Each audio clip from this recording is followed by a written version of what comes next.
Good afternoon. All right, thank you. I'm David Waldstreicher of CUNY Graduate Center, and this is our third session, which is called Political Crisis of the 1850s, but it's about much more than that. The 1850s have always had a gravitational pull in both the field of Civil War studies and political history of the era and of anti-slavery. The decisive events seem to start coming with greater and greater frequency, almost making the coming of the war and the crisis over slavery seem like a railroad train that can't possibly be stopped by the time we get to Kansas, Nebraska, to Dred Scott, to John Brown, to the secession crisis. The papers in this panel, though, ask whether those events must be seen in how they look in the longer term and with greater attention to the possibility that despite the seeming inexorability of that railroad track and the irrepressibility of the coming conflict, the impossibility of that train going in any other direction than to the Civil War, maybe, just maybe, the people who lived it and who expressed those fears about how fast the train was going, that what a wide range of actors, from free African Americans to slaves, from politicians to abolitionist activists, to presidents, what they actually did and how that shaped what occurred. So I will introduce the participants and then I will get off the tracks. Oh, I'm so glad. So we have some cultural historians in the room who get my joke. Wonderful. Matthew Pinsker, whose paper is called The Underground Railroad Reconsider, holds the Brian Pohanka Chair of Civil War History at Dickinson College. And he is the author of two books, most recently the Abraham Lincoln volume in the American President's Reference Series from CQ Press, and a monograph, Lincoln Sanctuary, Abraham Lincoln and the Soldier's Home. And he's currently working on a book tentatively titled Boss Lincoln, Understanding Abraham Lincoln's Partisan Leadership. Manisha Sinha is professor of Afro-American Studies and History at the University of Massachusetts. She's the author of The Counter-Revolution of Slavery, Politics and Ideology in Antebellum South Carolina, and the editor of several books ranging from a documentary history of African Americans to a wonderful book of essays in honor of Eric Foner, who's with us today, called Contested Democracy, Freedom, Race, and Power in American History. And her forthcoming book, which we're all very much looking forward to, is called The Slave's Cause, Abolition and the Origins of American Democracy. And her paper is called The Van and the Rear, Abolition and the Politics of Anti-Slavery. And finally, needing no introduction, but indulge me anyway, we will hear from James Oakes, who is Humanities Professor and Distinguished Professor of History here at CUNY Graduate Center, and the author of The Ruling Race, Slavery and Freedom, The Radical and the Republican, as well as, most recently, the books you've been hearing more about today, Freedom National and The Scorpion's Sting. And his paper is called The King's Cure, Lincoln, State Abolition, and the Origins of the 13th Amendment. Matthew? Thanks.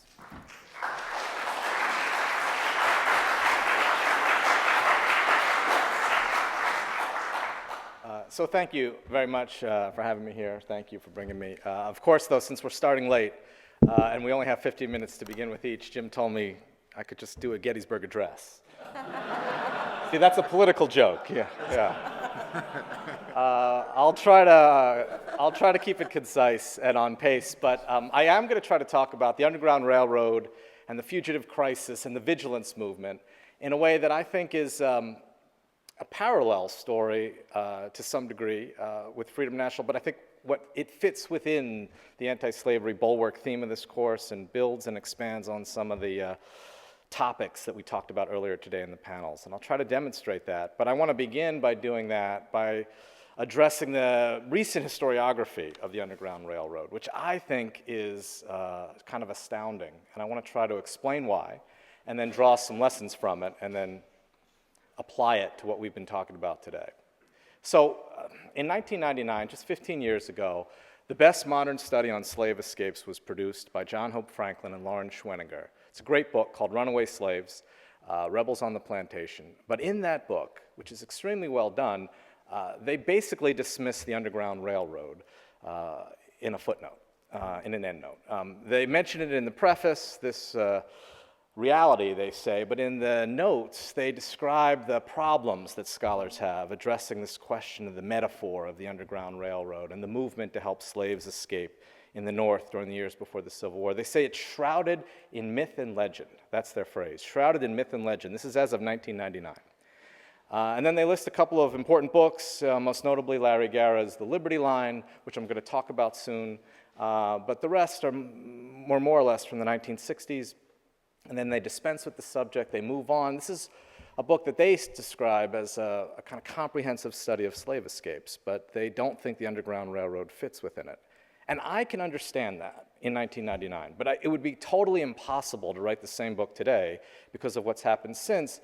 And I'll sketch that out briefly, but I'll tell you, I think what's going to make that clear to everybody next year is the publication of Eric Foner's latest book, which is called Gateway to Freedom, which is about the Underground Railroad in New York. And it culminates a whole series of books that I actually think began this renaissance, this flowering, began with a book that appeared a couple of years before, Franklin and Schwenninger's Runaway Slaves, a biography of Shadrach Minkins by the late Gary Collison, just a fantastic study of a fugitive slave who had escaped from Norfolk, had been captured in Boston after the passage of the 1850 Fugitive Slave Act in February 1851, and while he was facing, the legal process from that draconian new fugitive slave code, the Boston Vigilance Committee and others in the anti-slavery movement in the city rallied around and rescued him from federal custody and helped him escape to Montreal, where he led a new life.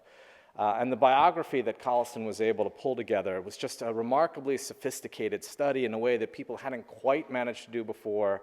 A biography of a slave and a fugitive, the study of local anti-slavery communities and local black communities in places like Norfolk, Boston, and Montreal, and a really sophisticated portrait of the legal process that was in motion in the 1850s during this fugitive crisis.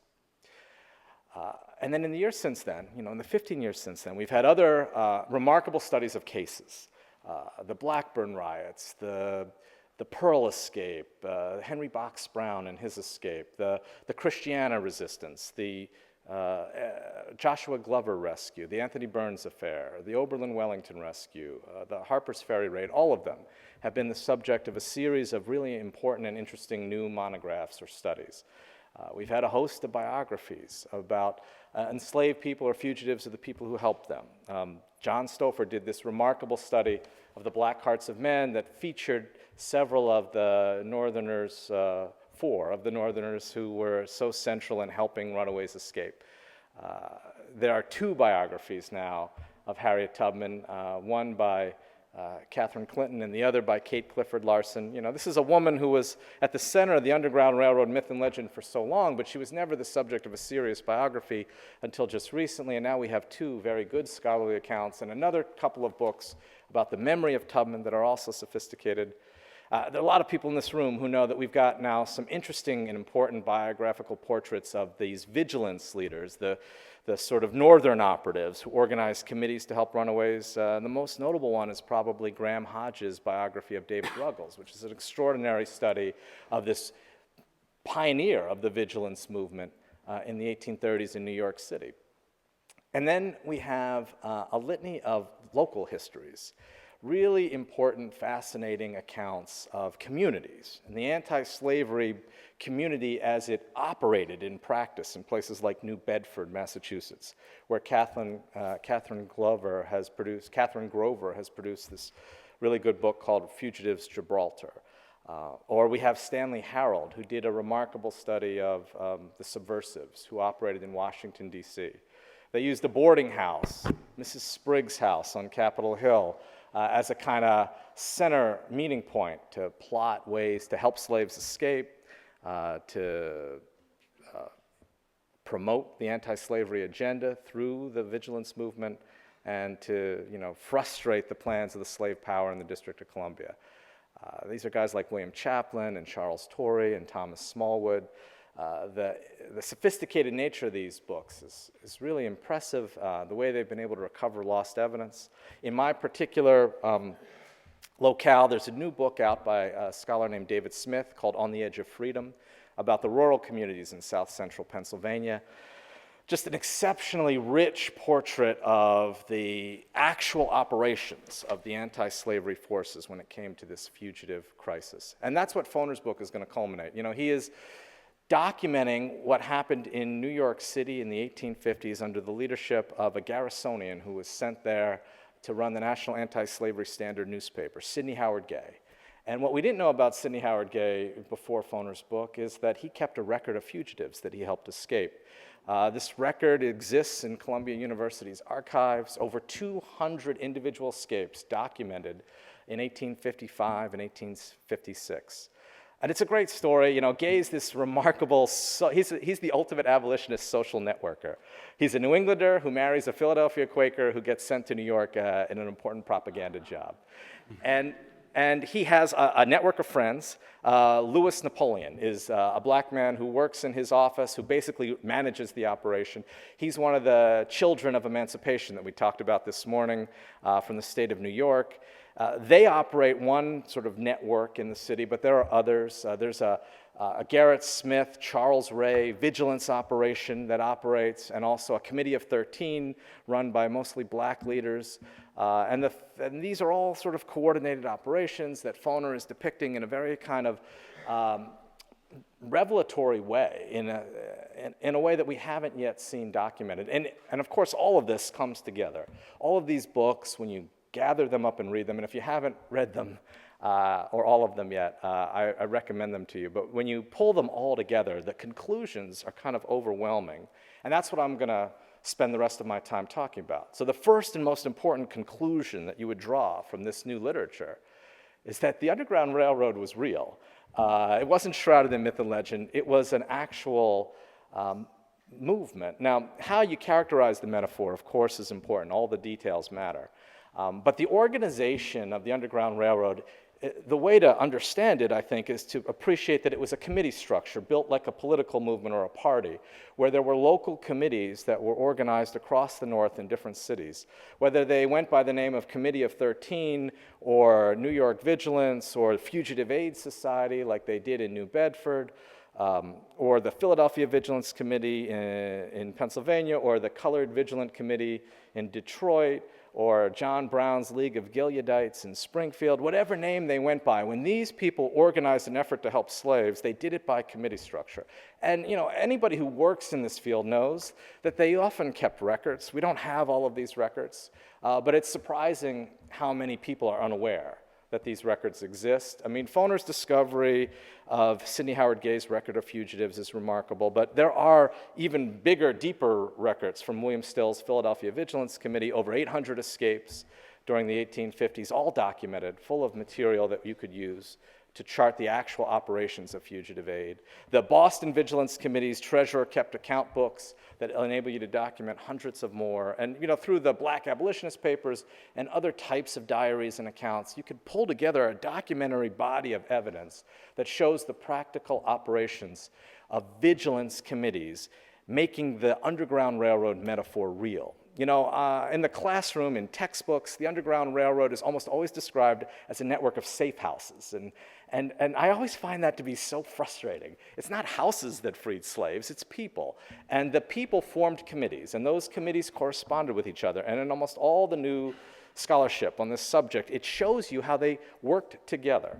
Now, the reason why that's so astounding to some scholars, and the reason why I think it cuts across the grain of the Runaway Slaves book that John Hope Franklin and Lawrence Schwenninger produced, is that up until this body of literature, there has been this assumption that the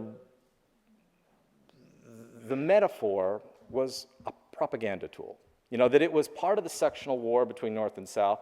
And one of the great revisionist scholars of the middle of the 20th century, not a revisionist in the way that David Blight was talking about yesterday, not a revisionist about the cause of the Civil War, but Larry Garrah, whose revisionist work, The Liberty Line, took apart the kind of earlier traditions about the white Quakers who were at the center of the myth and legend of the Underground Railroad. His book in 1961 took apart that legend, and what he did, which was so important and valuable, was he put back at the center of the story the agency of the fugitives, the people who are running away. Now, he says they're largely left to their own devices. There's only a semblance, that's his exact word, only a semblance of organization helping them in certain localities, and that there was no central organization. But after 15 years of reading these studies, the biographies, the stories about the particular cases, I find it impossible to accept that. Most scholars at least will say that it needs a correction, that the nuances aren't there. I mean, in Garrah's book, The Liberty Line, as important as it was, he only has a few pages that describe black vigilance leaders like David Ruggles or William Still or Lewis Hayden, who was a fugitive himself, who helped Shadrach Minkins, or George DeBaptist or Charles Ray. All of these operators he describes briefly in a page or two and says, their work wasn't as glamorous as the legend implies. Now, I think what's happened in the last 15 years is scholars have found new ways to define glamour. And so I like to think about this in a sense as a parallel story to what Kenneth Stamp did for slavery. The day-to-day resistance that he described back in his earlier work on the peculiar institution that defined resistance to slavery but had been overlooked by previous scholars, is now being redefined by scholars for Northern free blacks as the day-to-day protection. Vigilance, after all, is about protection, self-protection. It's about, at first, protecting yourselves from kidnappers. If you live free in the northern states in the era after gradual emancipation, you were subject to kidnapping into the slave states. Vigilance committees like the one David Ruggles formed had existed to protect free blacks from kidnapping, but almost from the beginning, they also served the purpose of aiding fugitives, and that was part and parcel of what they did.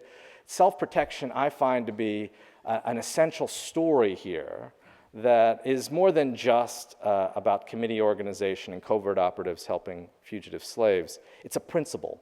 I actually think of it as a vigilance principle that I think of as equal, maybe not equal to, but certainly important enough that it deserves its own sort of understanding. The principle of self-protection probably grows out of the principle of self-ownership, the one that we talked about this morning, but it now becomes the reality for people living in a world where positive law doesn't protect them, and they have to protect themselves. Now, there's all kinds of vigilance committees in the 19th century. It's an important principle.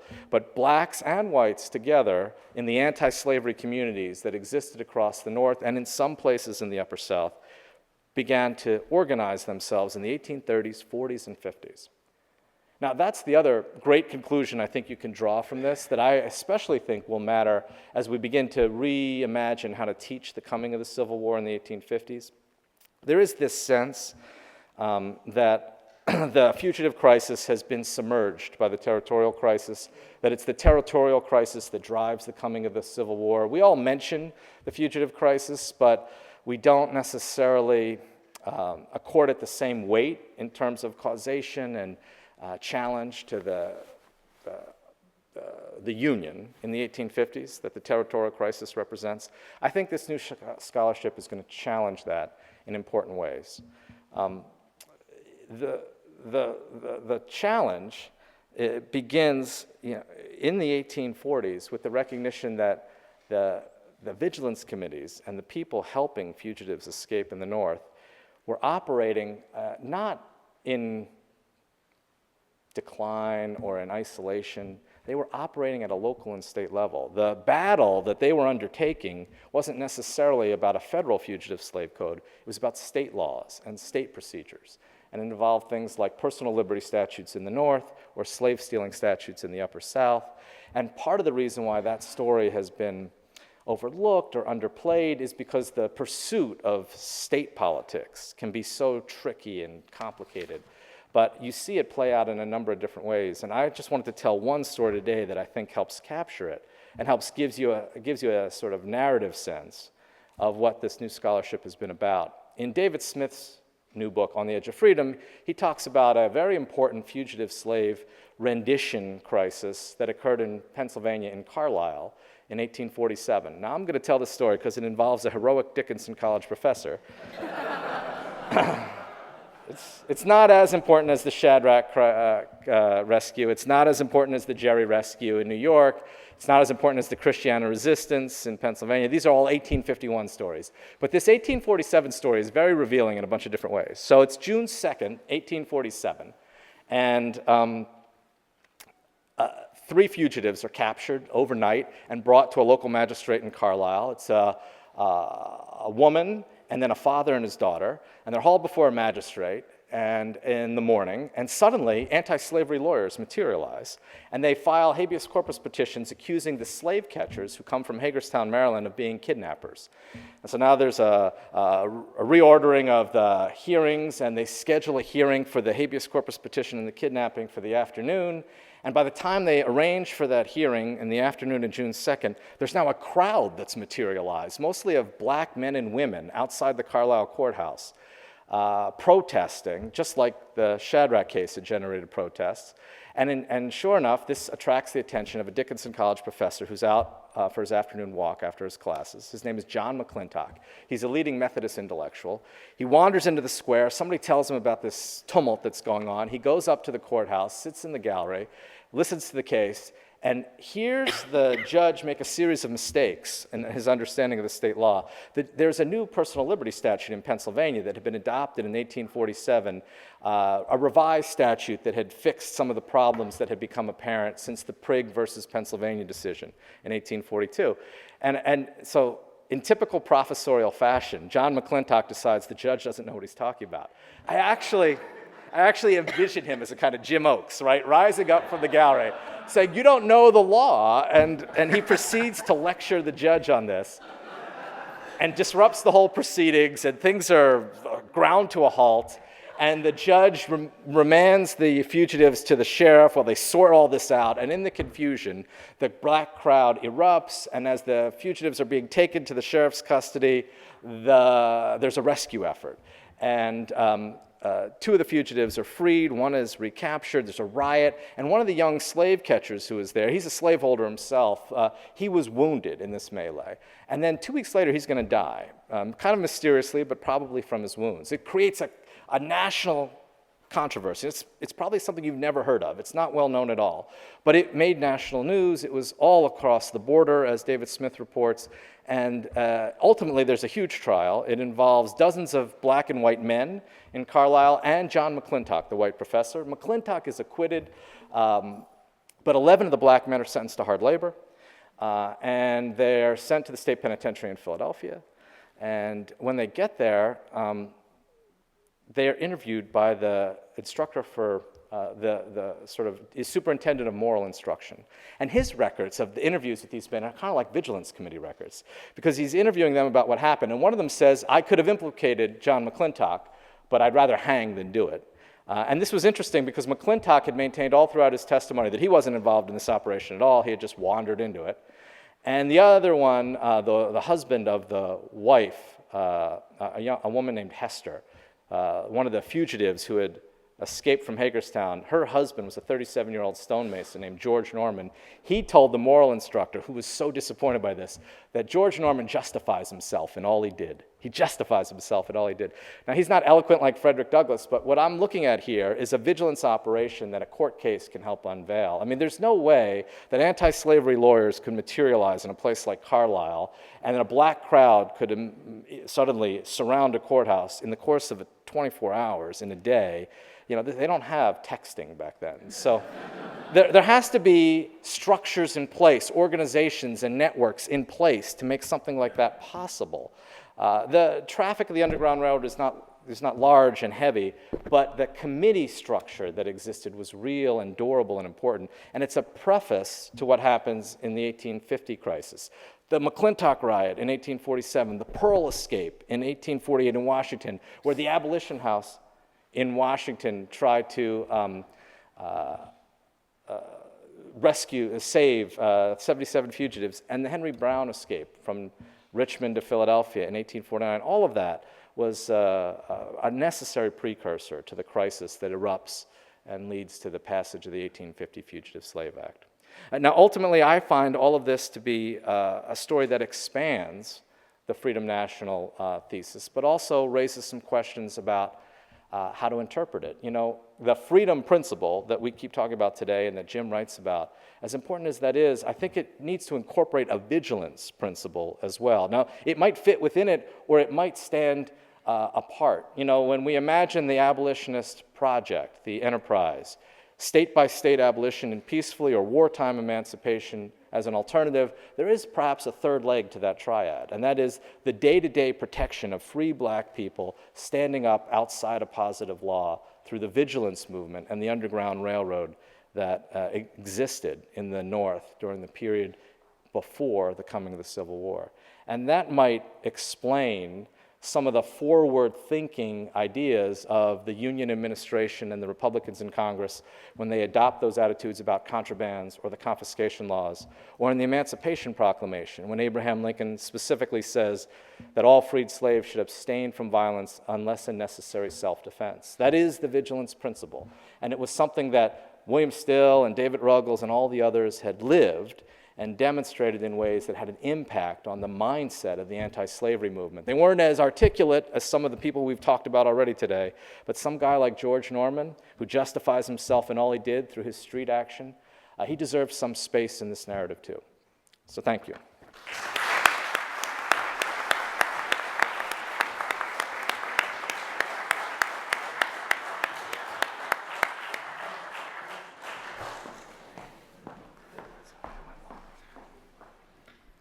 So I'd just like to begin by thanking Jim Oakes and John Stauffer for putting together this conference and for inviting me to be a part of it.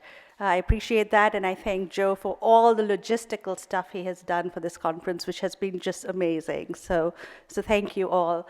I also want to thank my fabulous 5 who are here, my fabulous 5 graduate students who are here, who trekked it all the way from Amherst, getting up at 6 o'clock in the morning, I believe, to be here. So they are the new anti-slavery bulwark, as are many of the presenters in this conference and the papers. I mean, all this exciting scholarship that is coming out, I feel so vindicated about it. So yes, it is really going, it's an exciting time to be writing about anti-slavery and abolition. And I think we owe everyone here a big thank you for making that happen. So my paper today, I'll be talking about the politics of anti-slavery and abolition.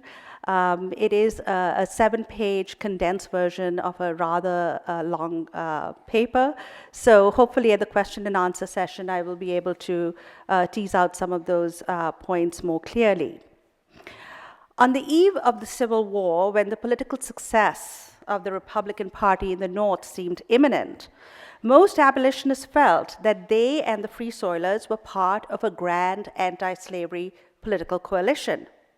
William Lloyd Garrison, who had opposed converting the abolition movement into a political party, made that argument.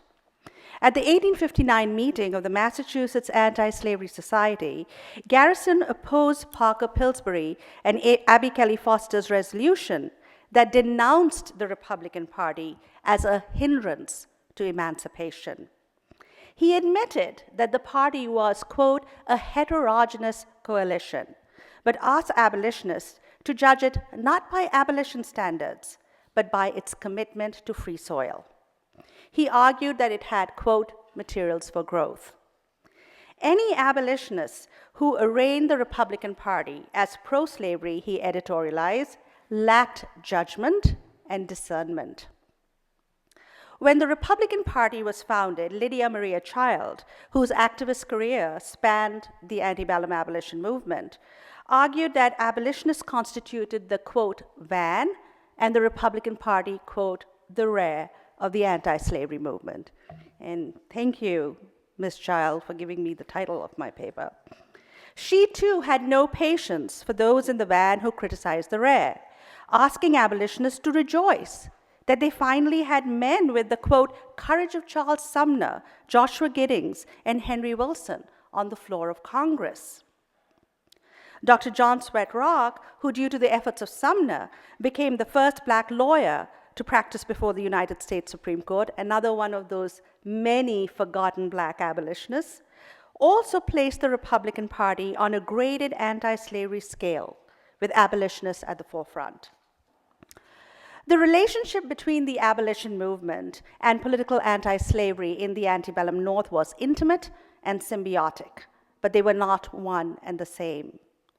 Writing about the Revolutionary era, David Bryan Davis contended that abolition was, quote, the more activist expression of anti-slavery. It seems we are all the children of Davis, right? Just as the children of gradual emancipation are the new generation of abolitionists. James Oakes' recent work rethinks those categories by showing that anti-slavery constitutional theory had abolitionist roots and that free soilism or containment constituted a program for abolition. From the creation of the American Republic to the sectional controversies over petitions and fugitive slaves, as Matthew Pinsker has very nicely illustrated today, and the extension of slavery, abolition and political anti-slavery were allied. Not only did the roots of anti-slavery constitutionalism lie in abolition, but radical free soilers were either political abolitionists themselves or had close ties to the movement. If we were to draw a Venn diagram to represent abolition as a social movement and free soil political parties, radical Republicans would inhabit the middle of two overlapping circles. This anti-slavery platform, call it Freedom National, a la Sumner, or the, quote, denationalization of slavery, like Salmon P. Chase, was not abolition, but it could lead or pave the way to abolition. Most abolitionists understood that, as did most Southern slaveholders, who viewed free soilism as an existential threat and used the election of a president on that platform as good reason to secede from the Union. We cannot, however, collapse abolitionism into republicanism or vice versa. The politics of abolition, like its constituency, was multifaceted, diverse, and contentious, as we have all heard today. No one slogan or program can encapsulate it, except perhaps human rights, a term abolitionists coined. Not natural rights, not the rights of man, but human rights with its humanitarian implications. When anti-slavery men like William Ellery Channing adopted it, Garrison accused him of committing, quote, moral plagiarisms. Radical free soilers like Sumner, an admirer of Channing and Garrison, made that concept a touchstone for reconstructing American democracy after the Civil War. Abolitionists' rich debates over the nature of the United States Constitution and the use of law and state action to not just destroy slavery, but also establish African American citizenship had fed into that outcome. If anti-slavery constitutional theory was the vehicle through which free soil politicians pushed the abolitionist agenda, its abolitionist roots deserve more attention. Anti-slavery constitutional theory emerged from the abolitionist debate on the relationship of slavery to the Constitution. It built on the political abolitionist idea that slavery was the creature of positive state law and in contravention to common law, the Declaration of Independence, and the Constitution, but dropped the abolitionist insistence on black citizenship and abolition in the southern states. Garrison, a fierce critic of the Liberty Party, was far kinder to the Free Soil parties. According to him, Free Soilers took the possibility of anti-slavery political action as far as it could go under the American constitutional order. He opposed the Liberty Party because, in his opinion, the realm of electoral politics, in his opinion, which necessarily entailed compromise and constitutional limits, was different than that of abolitionist agitation. Abolitionists lowered their standard on entering politics, this is Garrison, while Northern politicians who became anti-slavery elevated theirs. Most Libertyites, especially the Chase wing, saw the Free Soil Party as but the Liberty Party transformed. It was, after all, they who had established the important precedent of independent anti-slavery third-party politics. Their internal debates on how to craft an anti-slavery platform that appealed to a majority of Northern whites without sacrificing the abolitionist commitment to ending slavery shaped the Free Soil Party. There was, of course, an important difference. In their attempt to garner the broadest Northern political constituency and appease barn burner Democrats who defected into the Free Soil Party, the Free Soilers jettisoned the abolitionist commitment to black rights that had always been an important part of abolitionist constitutional theory. This did not imply that all Free Soilers were racist. Most of the leading Free Soilers, Chase, Sumner, Giddings, were ardent defenders of black rights. For the radicals, Free Soil was an abolitionist program to surround the South and slowly but surely choke it to death, as Jim Oakes has argued. But political abolitionists like Gerrit Smith, William Goodell, and later Frederick Douglass found the renouncing of black rights and the constitutional concession on not attacking slavery in the southern states directly too much to stomach. They went their separate way. But this did not prevent them from cooperating with the Free Soilers, especially with like-minded radicals. Both Garrisonians and political abolitionists viewed Free Soilism as an entering wedge for abolition in national politics. By the 1856 elections, the Republican Party had quickly emerged as the dominant opposition to the Democrats, with the breakup and collapse of the short-lived nativist Know-Nothings. The Republican Party was neither rewarmed Whiggery, nor a resurgence of old Jacksonian Democrats, nor a nativist party. It was a Free Soil party whose radical wing was closely allied to the abolition movement. Its presidential platform that condemned slavery and polygamy, a reference to the Mormons, as the, quote, twin relics of barbarism, garnered the support of abolitionists and swept the Upper South. The 1857 Supreme Court Dred Scott decision further united abolitionists and Republicans by striking a simultaneous blow at both abolitionist and anti-slavery constitutional theories. It rejected the Free Soil platform of the Republican Party and, of course, African American citizenship. The results of the 1856 elections made it clear that in order to win the presidency, the Republicans would have to woo the more conservative lower North. Republican strategy in 1860, based on the electoral math for the presidential contests, also required distancing itself from radicals and abolitionists. The Republican turn to the right confused abolitionists and challenged the radical vanguard within the party. Sorry, Jim, for using the term vanguard. Garrison felt vindicated in his advocacy of abolitionists as radical agitators rather than political functionaries. He perfected the abolitionist role as the critical allies of the Republicans. Radicals in the Republican Party also refused to go along with the moderation strategy, making their abolitionist views clear. Sumner delivered yet another abolitionist gem after recovering for nearly 4 years from the beating that he got from Preston Brooks, who assaulted him. It's called caning, but who basically assaulted him for being an abolitionist or an ally of the slave. So Sumner delivers this beautiful speech called The Barbarism of Slavery in the Senate, to the dismay of party leaders.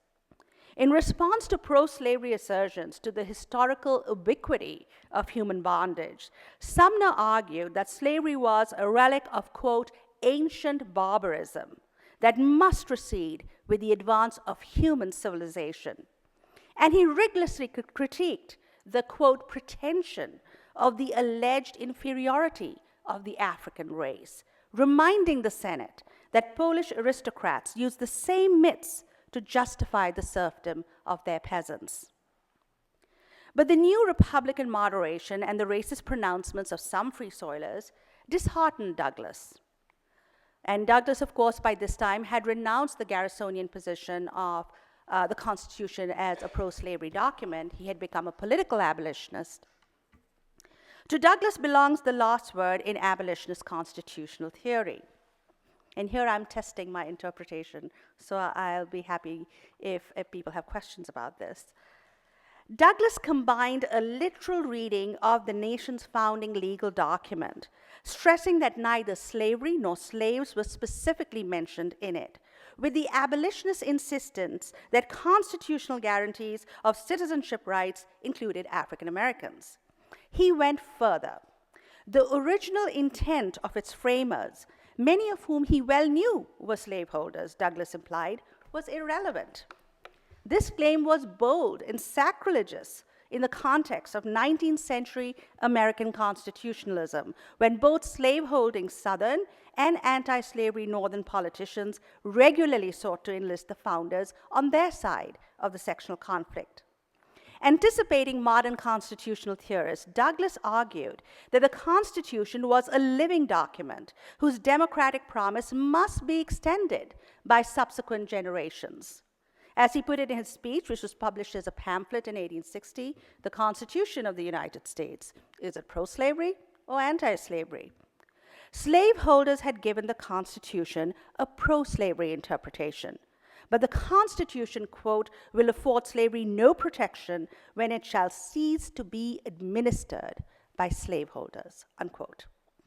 The real purpose of abolitionist constitutionalism was not to simply stay true to the Constitution or the original intent of its framers, as literalists and strict constructionists argued on both sides of the debate, but to use it for anti-slavery purpose. Douglass did invoke the founding generation and their ideals.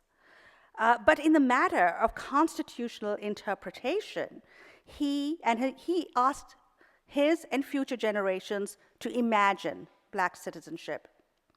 By refusing to be held hostage to the intent of the Constitution's framers, Douglass went well beyond contemporary constitutional debates over slavery and anticipated the remaking of the Constitution. He imagined an interracial democracy in the United States and the overthrowing of the lily-white slaveholding republic, an abolitionist goal that radical Republicans sought to achieve during Reconstruction. In the end, both Garrisonians and political abolitionists were proven right. Slavery was abolished through state action, but in the midst of the enormous bloodletting of the Civil War, a covenant with death indeed. Slaveholders' armed rebellion, as all abolitionists finally realized, finally uncoupled slavery from the Union, the Constitution, the state governments, the federal governments, and the host of laws that protected slavery in the antebellum era. Emancipation was, quote, the king's cure, as Jim is going to point out soon. But the enslaved and their radical allies were not naive monarchists like the peasants of old. Despite their differences on the nature of the Union and Constitution, for abolitionists and radical Republicans, anti-slavery was the dominant principle of their politics. President Lincoln's position, on the other hand, represented that of the majority of anti-slavery moderates in his party. Lincoln's competing loyalties to the Union and Constitution had moderated his anti-slavery beliefs through much of his political career. For most anti-slavery moderates like Lincoln, the Union, Constitution, and anti-slavery represented dissonant, competing political values. The slaveholders' rebellion solved that problem for them. During the revolutionary crisis generated by Southern secession and Civil War, Lincoln's competing political loyalties became compatible. When Lincoln abandoned colonization and endorsed limited black suffrage before his death, he inhabited abolitionist ground.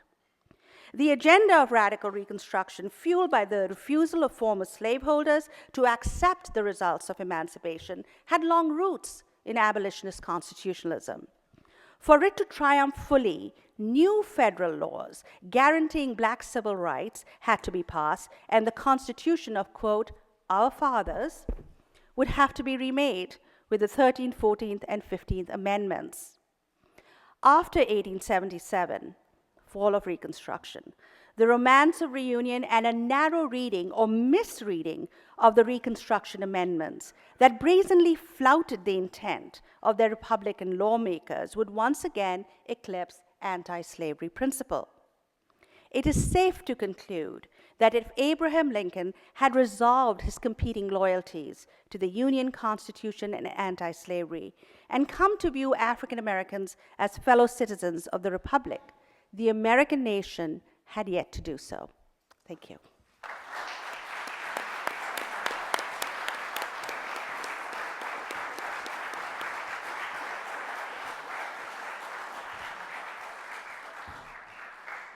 Thank you, Manisha. I suppose it's inappropriate for me to thank the organizers of the conference for inviting me. So let me just thank all of you for coming. You've been a wonderful audience all day. The questions have been terrific. And thank you for the presenters all day, too, and David's paper last night. They've been stunning. I'm going to talk about Abraham Lincoln. And that, oddly enough, goes a little bit against the grain of where I've been for the last couple of years. I tend to think that we have tended to, whether we admire him or dislike him, we pay too much attention to him. We take him out of his context, that he was part of a broader anti-slavery movement, that he was a Republican politician, that there was a Congress participating in the anti-slavery process during the Civil War.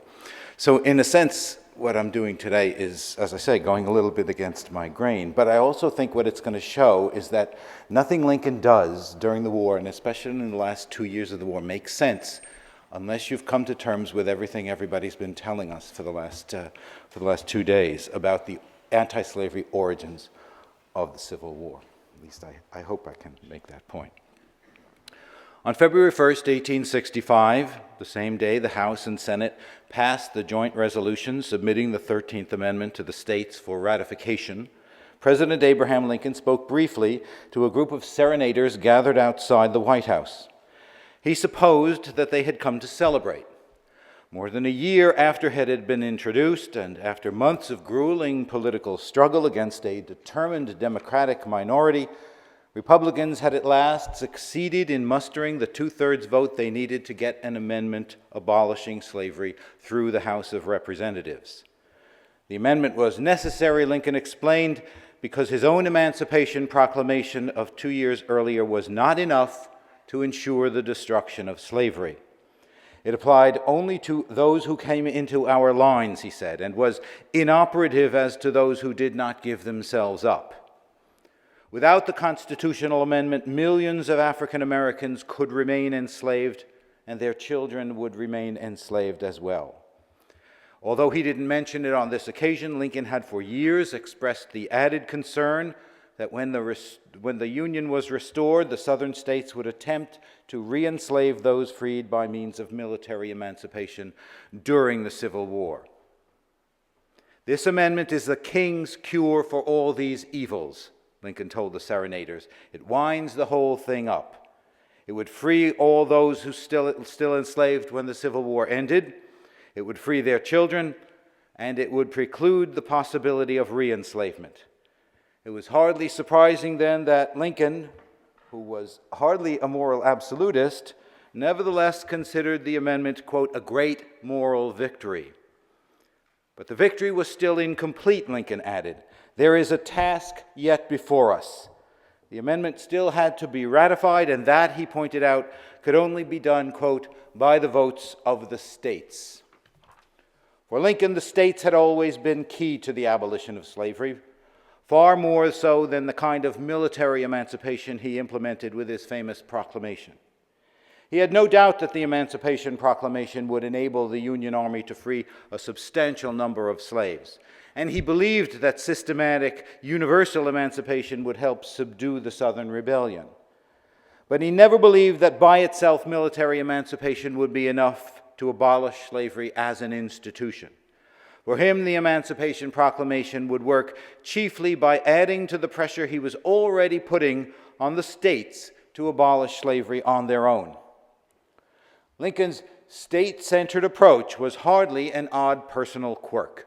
State-by-state abolition was the original focus of the abolitionist movement in the late 18th century, and was the goal the goal was revived by militant abolitionists in the 1830s. Following their lead, Lincoln would use federal power to pressure the slave South to end slavery on its own, one state at a time. He began pressuring the border states to abolish slavery in his first year as president and continued to do so throughout the war until after he was reelected in late 1864. Only then did Lincoln shift his energies to helping secure a congressional endorsement of the constitutional amendment abolishing slavery everywhere in the United States. Although they were distinct policies, however, state abolition and the 13th Amendment were constitutionally similar and, in a sense, continuous with one another. Both made abolition dependent on the action of the states, because the more free states there were, the more likely that the amendment would be ratified. And as we've seen, ratification by the states was the task before us that Lincoln referred to in his remarks to the White House serenaders. And here's the point. State-by-state abolition worked. By January of 1865, enough states had abolished slavery to enable the Union to administer a king's cure that was scarcely imaginable 5 years earlier. When Lincoln and the Republicans took power in 1861, they were fully aware that freeing slaves in wartime was the common practice among their own ancestors. But wartime emancipation had never been used to abolish slavery. And even anti-slavery Northerners were not agreed that freeing slaves to suppress the rebellion would lead inevitably to the abolition of slavery itself. Lincoln's skepticism was especially pronounced. Both before and after he issued the Emancipation Proclamation, Lincoln repeatedly expressed doubts that it would be effective. All along, he put more faith in a different policy, abolition one state at a time. That was how Americans had always abolished slavery. Indeed, local control over slavery was one of the things American colonists demanded from London in the years before the Revolutionary War. Almost immediately after the colonists declared their independence in 1776, for example, nearly all of the states, acting individually, banned participation in the Atlantic slave trade. Several states abolished slavery, beginning with Vermont in 1777 and ending with New Jersey in 1804. Only in retrospect did it become clear that with New Jersey's abolition statute, the process of state-by-state abolition had come to a halt. By 1830, it was clear enough, however, and so a new, more militant abolitionist movement emerged, committed to a series of federal policies designed to get the slave states to take up where the revolutionary generation had left off. Confining slavery within its present limits, Thaddeus Stevens explained in 1850, quote, will bring the states themselves to its gradual abolition. Encircle slavery with a cordon of freedom so that it cannot spread, Stevens predicted, quote, and in less than 25 years, every slaveholding state in the Union will have on its statute books a law for the gradual and final extinction of slavery. This was the policy to which the anti-slavery movement had long been committed and to which the Republican Party was committed. And so, in the very first year of the war, the Republican Congress constructed the cordon of freedom. Voting as a virtually unanimous bloc, congressional Republicans abolished slavery in Washington, D.C., made it a crime for anyone in the Union Army to enforce the Fugitive Slave Act, banned slavery from the Western territories, and signed a long-awaited treaty with Great Britain to suppress the Atlantic slave trade, ratified the treaty. Congress even required West Virginia to abolish slavery as a condition for admission to the Union. By the time the cordon of freedom was in place, President Lincoln had already begun to pressure individual states to abolish slavery on their own. In November 1861, Lincoln drafted 2 proposals for gradual compensated abolition in Delaware, proposals he viewed as models for all the border states to follow. On March 6, 1862, frustrated by Delaware's peremptory refusal to consider his proposal, Lincoln went public with a speech urging Congress to, quote, cooperate with any state which may adopt gradual abolishment of slavery, and offering federal compensation to any state that did so. This was the same basic offer Lincoln had made to Delaware, now stripped of specific timetables, but available to any state that set about abolishing slavery on its own. Border state congressmen reacted angrily to the president's proposal, and in standard accounts of the war, that hostile reaction is said to have precipitated Lincoln's shift from gradual abolition to immediate emancipation. But there was no such shift. In his annual message to Congress on December 1, 1862, after he had announced his intention to release the Emancipation Proclamation, Lincoln renewed his proposals for federal aid to any state that abolished slavery on its own.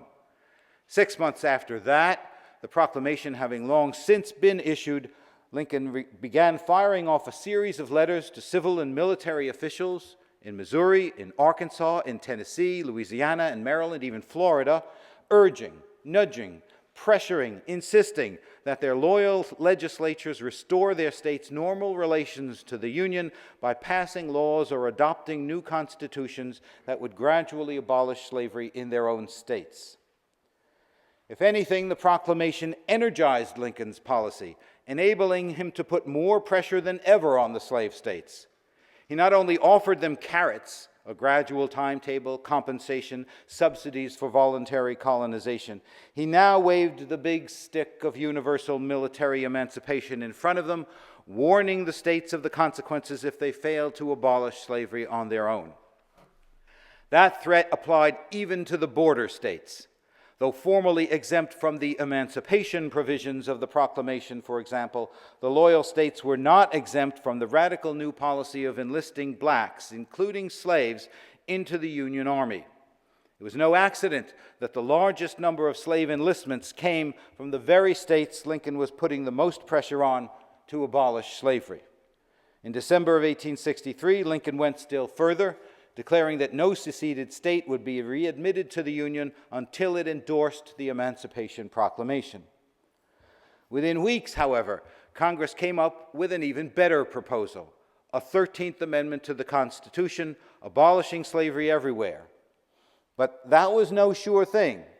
It takes 3/4 of the states to ratify a constitutional amendment. In 1860, there were 18 free and 15 slave states, a proportion that made an anti-slavery amendment all but impossible. For ratification to be feasible, a number of slave states would have to become free states, and that's what began to happen in 1864. On March 4th of that year, under pressure from President Lincoln, Arkansas abolished slavery, the first state to do so in 60 years. In September, eligible voters in Louisiana endorsed a new free state constitution. A few weeks later, in October, Maryland held a referendum on a proposed constitution declaring simply that hereafter in this state there shall be neither slavery nor involuntary servitude. The Constitution narrowly lost in the initial count, but when the soldiers' votes came in from the field, the Free State Constitution of Maryland was safely ratified. Missouri and Tennessee were not far behind.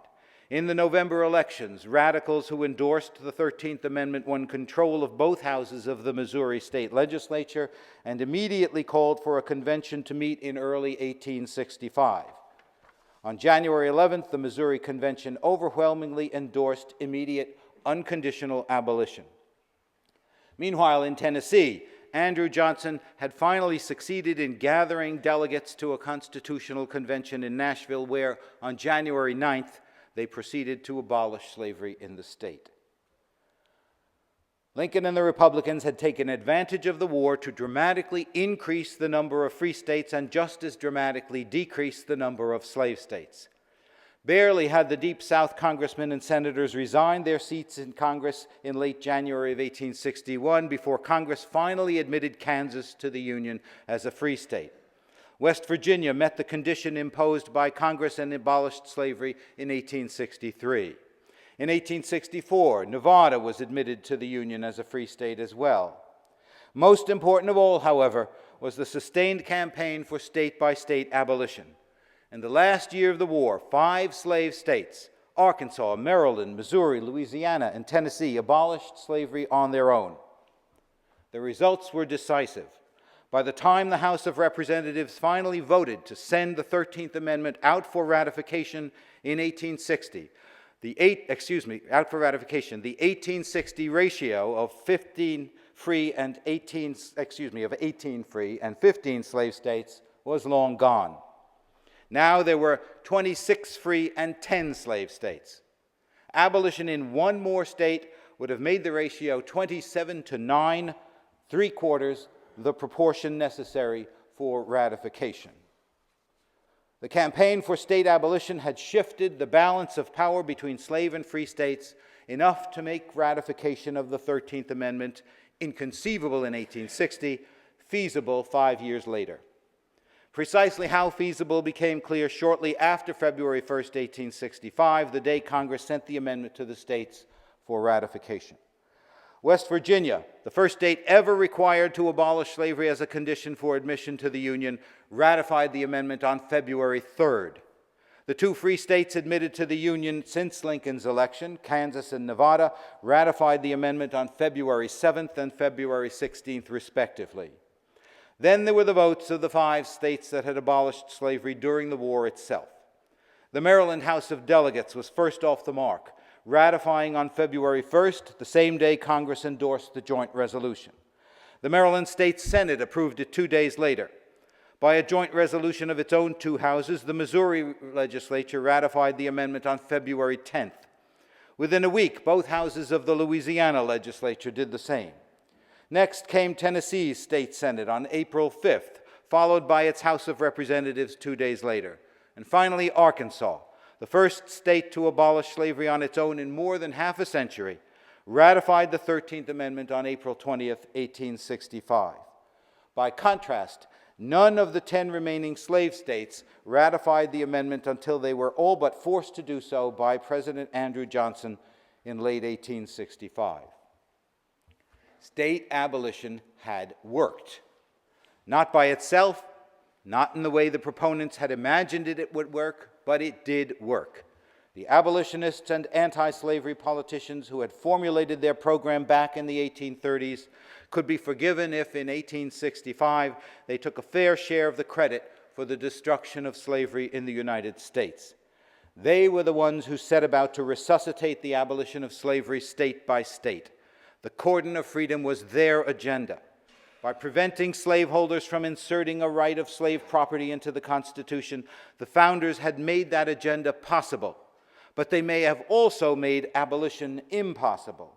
And in this sense, even William Lloyd Garrison might feel vindicated by the outcome of the war.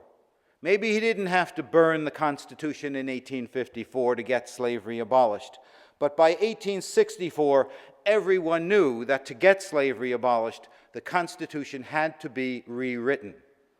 And if disunion didn't happen the way Garrison thought it should happen, it did what he thought it would do.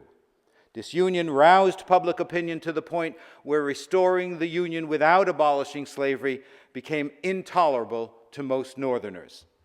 It made the 13th Amendment politically viable. It took abolitionists moderate and radical alike, working in conjunction to make that possible. Whatever their differences, their goals were always essentially the same: revive the abolition of slavery, one state at a time. And thanks to that revival, the King's Cure was finally administered, the 13th Amendment was ratified, and a great moral victory was achieved. Thank you.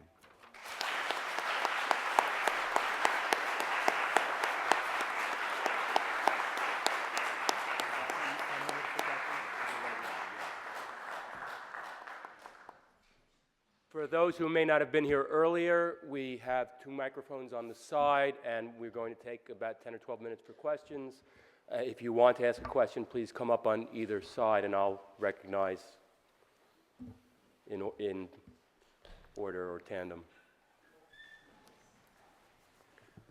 I think without the Civil War, there's no way that there would have been this great moral victory of each state independently abolishing slavery. So that, for me, the question is having to intervene as a federal government to wipe out the slaveholders, which ultimately, unfortunately, the 13th Amendment actually didn't do, because in the 13th Amendment it says that slavery is abolished, and somebody cannot be held in bondage because of the color of their skin, but if they commit a crime, they can then be held in slavery. And Sumner, who understood that Lincoln was absolutely wrong on this position, and I feel that the old Lincoln had not actually disappeared, even though he had been transformed throughout the Civil War, allowed this caveat to be represented within the 13th Amendment, so that after the Civil War was over and Johnson became president, thousands of black people were reinstated essentially as slaves in prison because of minor offenses that they may have created. They may have stole a chicken, they may have walked too close to a railroad track, they may have spit on the floor, but essentially because of the fact that Lincoln had not really transcended himself in his sense that he had not been opposed to slavery initially, and thought that it would die out ultimately in 50 years, had allowed this caveat to be instituted in the 13th Amendment. And so the moral uplifting of the United States essentially had allowed the United States with this 13th Amendment to be sunk back into what had become the equivalent or the almost equivalent of slavery after Lincoln was killed and Johnson became president and the radical Republicans had been essentially ousted from office. Well, Lincoln had absolutely nothing to do with drafting the 13th Amendment. It came out of Congress. He came to it very late. The wording comes almost directly from the Northwest Ordinance, which anti-slavery activists viewed as their sort of their inspiration. So I don't know that we can hold Lincoln responsible for the abuses that followed followed the counter-revolution that takes place in the South after the Civil War. He, as I said, he didn't draft the 13th Amendment, and he didn't even nominate, and he didn't even support it until after it had come, after Congress, after the party did, months after the Senate had already approved it. So it's tough to make. It's part of the problem I mentioned at the beginning. I don't want to make Lincoln too responsible for, I don't think he's the great emancipator, and I don't think he's the great, I don't want to be cynical about him either. He didn't draft the 13th Amendment, so the wording, the people who worded that way had no idea that it was going to end up the way it did, and would be turning in their graves if it did. No. I think I know where you're coming from. This has been an ongoing debate amongst people who are now fighting against mass incarceration of African Americans, and they've gone back to the 13th Amendment and said, oh, look, there was this exception for convicts. And so this is what now legitimizes this new Jim Crow, new slavery. They've used all kinds of ahistorical terms to talk about a very important present-day problem.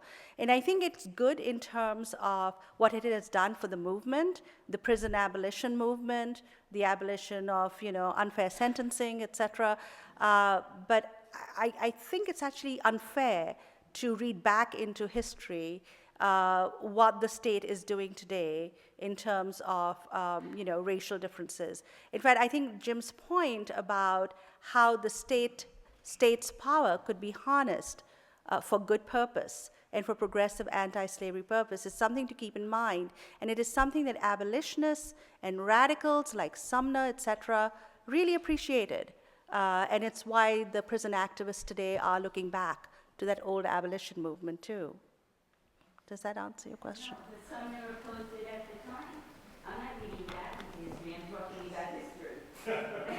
I'm talking about Sumner, who argued against the 13th Amendment based on that caveat. It's someone. No, No. no, that's not. I think he read, Eric Foner is here, so we have an indisputable authority on this. But I don't recall Sumner arguing, it was the 14th Amendment, which he felt did not go far enough because it was, did not have the explicit categorization that the 15th Amendment had. Maybe we should ask Professor Foner to clarify that point. He wanted to use Sumner wanted to use the wording from the Massachusetts State Constitution, which is all men are free and equal, right? Well, I used to think that, but I'm beginning to think that when he put that wording in, he was accused of invoking the French Revolution. Yeah, but it's also the language in the Massachusetts State Constitution. Wherever he got it, he wanted the wording to be that. And the anti-slavery people, it was a fight among people who were anti-slavery, not people who were less anti-slavery than Sumner was. I mean, I suppose nobody's more anti-slavery than Sumner was, but it was for generations. You have to understand the enormous symbolic and legal significance that the wording of the Northwest Ordinance had for people. It was the thing that tied their anti-slavery credentials directly to the founders, and that wording was crucial to them. They never imagined that it would end up being used the way it was used, really. Mm-hmm. Thank you very much for your presentations. First, I'd like to ask Professor Sinha a question, and that is, how often and to what extent and in what context were the abolitionists using the term human rights? I'd be very much interested to hear that from what you've read. Yeah. Secondly, I have to identify myself as a PhD candidate in the Department of History at Lehigh University. I'm writing my dissertation on the origin of human rights, and I do believe you said that the term human rights was coined by the abolitionists. This has been something of a great debate, and I just want to throw this in real quickly. I know there's a book by Jenny S. Martinez on slavery and the origins of human rights, which of course I had to read for my dissertation. I would not actually agree with that, and I think it's important we be very nuanced on this. I think that the term human rights is an organized term used as a campaign term by the abolitionists. However, the phrase human rights is actually used by George Washington in 1794 in one of the conclusions of his address, where he says this nation was set up to safeguard human rights, and that is repeated over and over throughout our discourse.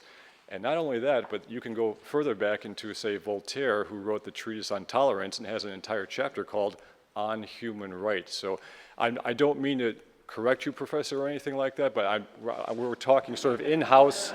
This is an in-house debate. This is inside the park, inside baseball. So I just want to point that out, because if you were to write this, people would maybe question that. So thank you very much. That's a good question, and of course you must understand that the abolitionist invocation of human rights comes from the Enlightenment Project of natural rights, obviously, and the founding of the American Republic and the Declaration that mention all these ideas. But my point here is to say maybe Washington mentioned it once, and maybe somebody else mentioned it once. I think there was somebody here earlier today who said that the idea of covenant with death, agreement with hell, that was something that anti-slavery activists also mentioned. But I'm talking about a particular historical moment when this becomes an organizing principle and where there's deep debate about it, and where you have a formal discourse around the concept of human rights. So if you go back to the Enlightenment and you go back to Voltaire and all these people, most of them tend to do it more in terms of natural rights, or like Thomas Paine did, rights of man, connecting it to civil political rights. They do not use the term human rights. There is the rise of what we call humanitarian sentiment, which is in the Constitution. The injunction against cruel and unusual punishment, which activists against the capital punishment use now. But there was no systematic discourse of human rights in Western history, as far as I know, before the abolitionist movement. And I'll stand by that claim, and I will suggest you buy my book. Okay, and I will buy your book, and I just want to make one quick point that if you just read through all the presidential statements by Jefferson and Madison, they use human rights over and over and over to campaign against the slave trade. So it's a privilege to have this discourse with you. Thank you.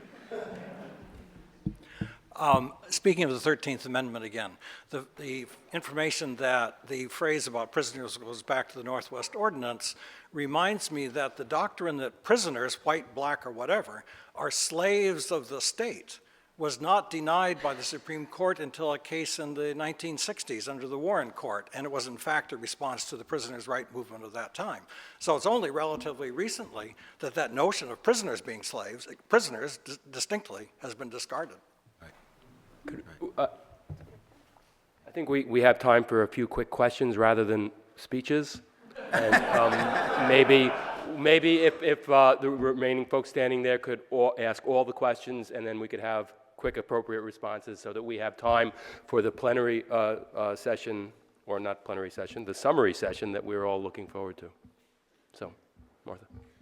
Yes, very quickly. I would like to ask the panelists to think about a counterfactual as a way to think further about the anti-slavery origins of the Civil War and the ultimate moral victory, and that is what if battlefield contingencies had led to a much earlier conclusion of the war, say before the Emancipation Proclamation, and not only Confederate victory, but even if Union victory had come earlier.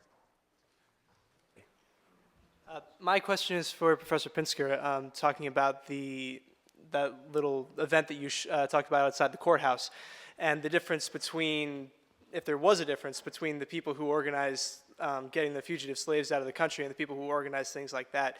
Do you think that they were two distinct groups of people that were organizing, either sending these lawyers out wherever there was a fugitive slave that was caught and organizing these mobs, and a different set of people is sending people up to Canada?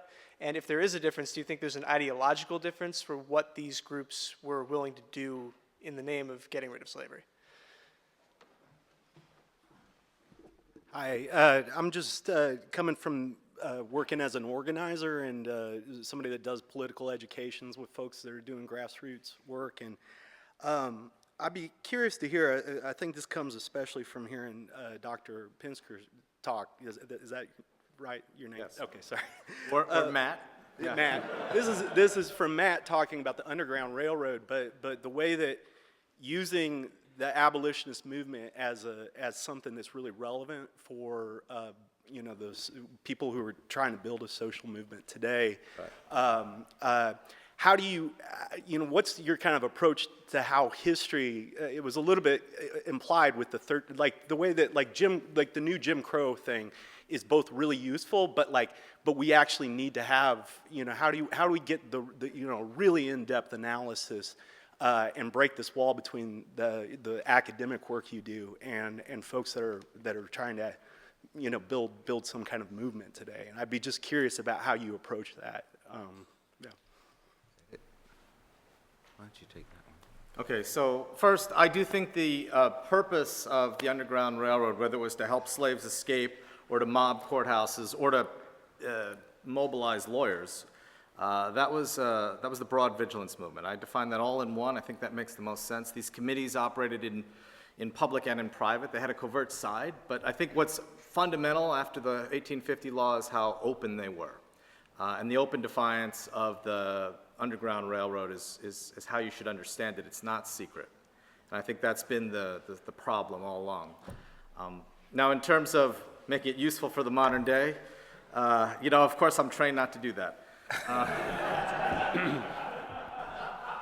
But I will say, you know, the story from within the vigilance movement is the story of the frustrations that happen, and sometimes the need for different kinds of approaches, and that's, I think, a lesson most grassroots movements learn.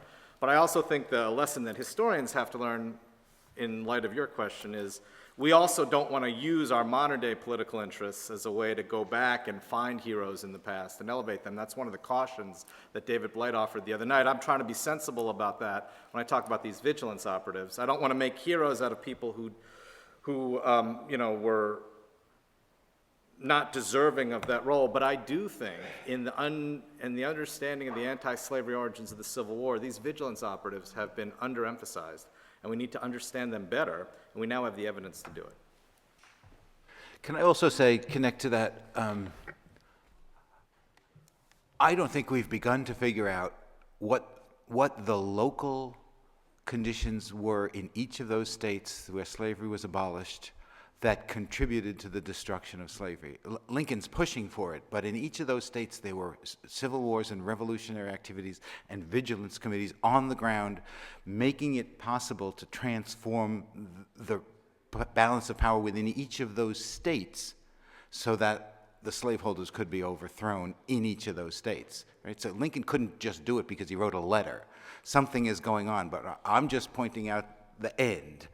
You know, but the whole origins of that stuff has to be written as well, and I think you're going to end up connecting to the kind of things that Matt has been talking about. And as to Martha's question, the counterfactual,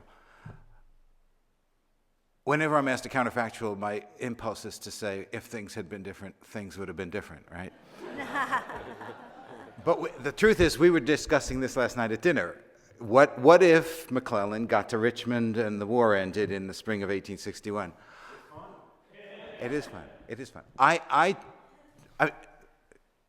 Everything would have been different.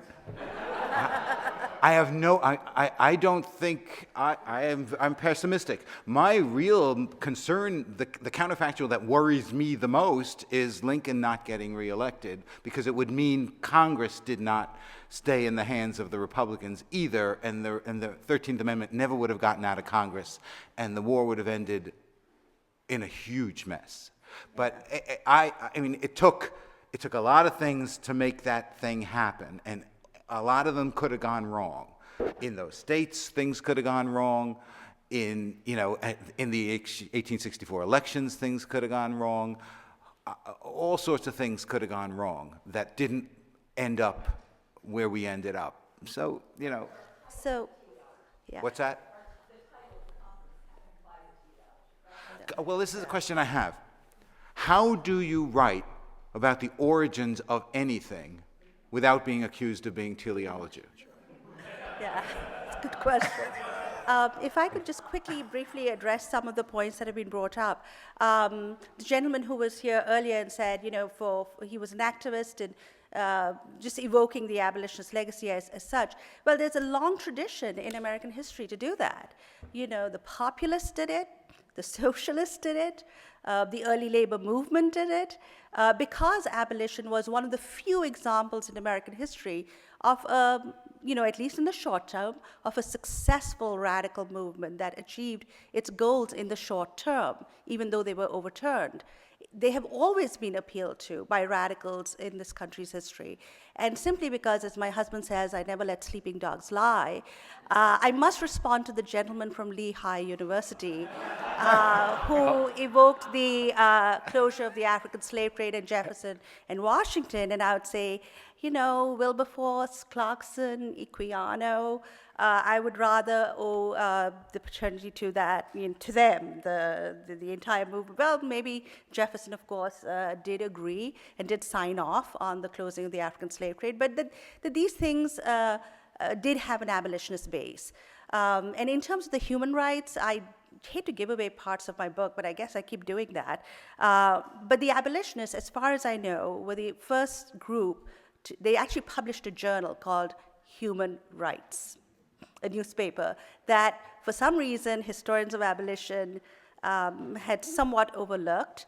And I found this simply because I just spent my lives in the archives. But I was amazed because they actually had a journal that they published for a short while, and like many abolitionist journals, it folded. But the fact that it was, and they systematically laid out the program for human rights. And I was thinking of the UN Declaration, because people are like, oh, no, abolitionists didn't this, you're being like anachronistic. Well, no. You could actually compare the UN Declaration with that abolitionist statement quite fruitfully. Yeah. So that's all. Actually, the question is for Dr. Sinya. I thought that your paper was fantastic.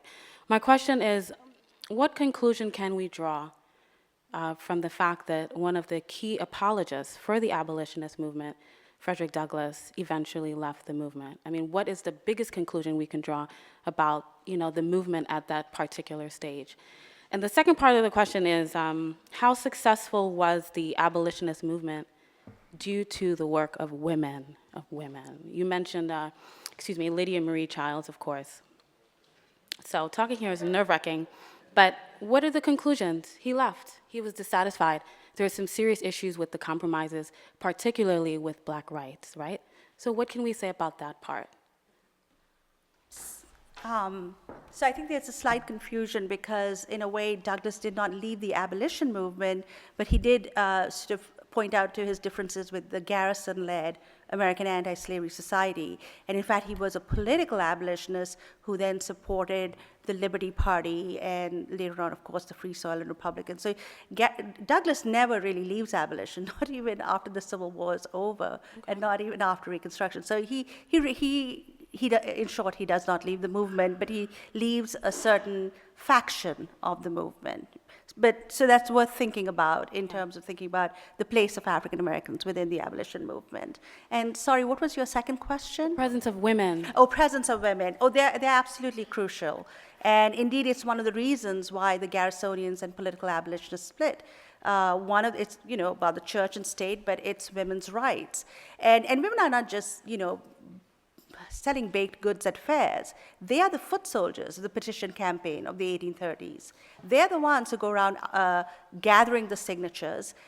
They outnumber men by a ratio of 2 to 1 in those anti-slavery petitions that make it to Congress. So they are, there's very good work done by Susan Seski, Signatures of Citizenship, that we really do need to reevaluate women's role in the movement and see how that becomes a stepping stone towards the women's rights movement of the 19th century. They're an extremely important part of the movement. Thanks. Can I, this goes back to the question that Amy Stanley asked this morning about what about marriage? If what we have been saying today is correct, if we succeed in persuading our fellow historians that at the center of every debate over slavery is the legitimacy or illegitimacy of property rights in human beings, or as they called it, property in man, all the questions that historians ask about the power husbands have over wives, the power that masters have over servants, we have to go back to that and ask, how did they configure that? How is it possible for a group of reformers who understand who hate slavery because of the concept of property in man, and say at the same time, one of the reasons property in man is so terrible is because husbands and wives are not allowed to get married? How are they configuring in their own minds the kind of power a husband has over his wife, the kind of claims a husband has over his wife? What is the relationship between these different forms of dependency in the context of a very strong movement that is questioning one of the most powerful claims of power and dependency that human beings are able to create? And I think we are at the beginning of that transformation and those questions. I don't think anything we've done here today can be taken as a conclusion. I'd like to think that everything we're doing right now is the beginning of a whole new way of thinking about a multitude of problems in early American history. Thank you.